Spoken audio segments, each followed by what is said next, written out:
sorry for being late. Oh my gosh, again?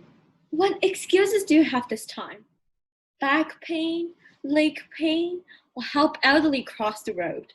No, this time I have a new one. I can't get out of bed. It's an involuntary action. You shouldn't blame me. It's not my fault. Getting out of bed is an action that you don't want to do, but it is not an involuntary action. In fact, it is a voluntary action which is under conscious control of the cerebrum. For example, in a scenario of getting out of bed, receptors in our ears detect the sound of the alarm and generate nerve impulses. The sensory neuron transmits nerve impulses to the brain. The information is processed and integrated in the association areas of the cerebrum, knowing that it's 6 a.m. and deciding to get out of bed. When the decision is made, the motor areas of the cerebrum generate nerve impulses, which then transmitted to the muscles along motor neurons. The muscles give response, and eventually you will get out of bed. Voluntary actions are not inborn and stereotyped, which means the same stimulus does not always result in the same response. When you hear the alarm, you may not always result in getting up every time.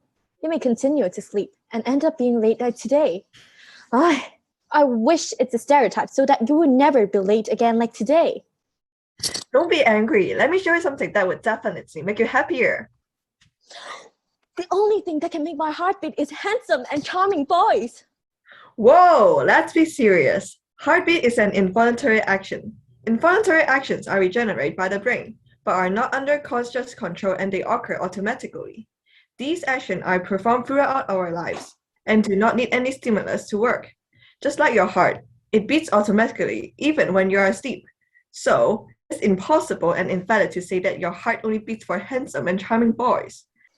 But I can say they make my heart beat super fast. Stop singing.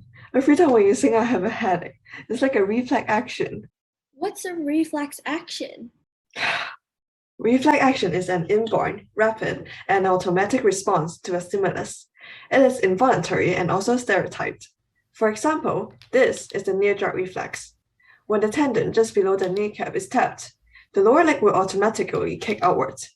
It is because the drag receptors in the upper leg muscle are stimulated and generate nerve impulse. The nerve impulse are transmitted by sensory neurons to the spinal cord. Then the motor neurons transmit nerve impulse to the leg muscle, causing the leg muscle to contract and the leg to kick. We feel the tapping after the kicking response because the nervous pathway to the brain is longer than the reflex arc. Many reflex actions protect us from danger. For near-jerk reflex, it helps us to maintain body posture and balance. And this is the acoustic startle reflex eye blink. When we hear a loud noise, we close our eyes tight to help protect us from any danger. Because a loud noise might be a warning that there is something falling nearby or flying towards us. Also, scientists have shown that some reflex action can be acquired through learning and practice. Take a look at these pictures. Can you feel there is more saliva in your mouth? Yes, I can. And I know this response is a condition to reflex, which associates unrelated stimuli with reactions. When we were babies, we wouldn't secrete saliva when we saw pictures of lemon. But once we have tasted lemon, the acidic juice triggers a lot of saliva secretion. We then learn an association between lemon and saliva secretion. Therefore, when there is a stimulus of lemon pictures, we have the response of secreting saliva. It doesn't only occur in humans, but also in animals. Let's watch a clip. Before the experiment, when I said Momo go out, it did not wag its tail. But when we are preparing to go for a walk and put on the dog harness, it wags its tail due to excitement. And then we carry out an experiment. Every time before we went for a walk, I would say Momo go out, and repeat it for several days. Momo go out. Momo go out. Eventually, when we say Momo go out, it wags its tail even if we didn't put on the dog harness. So now you can distinguish what voluntary, involuntary, and reflex action is. Next time, you could have a better and more compelling excuses for being late. Fine.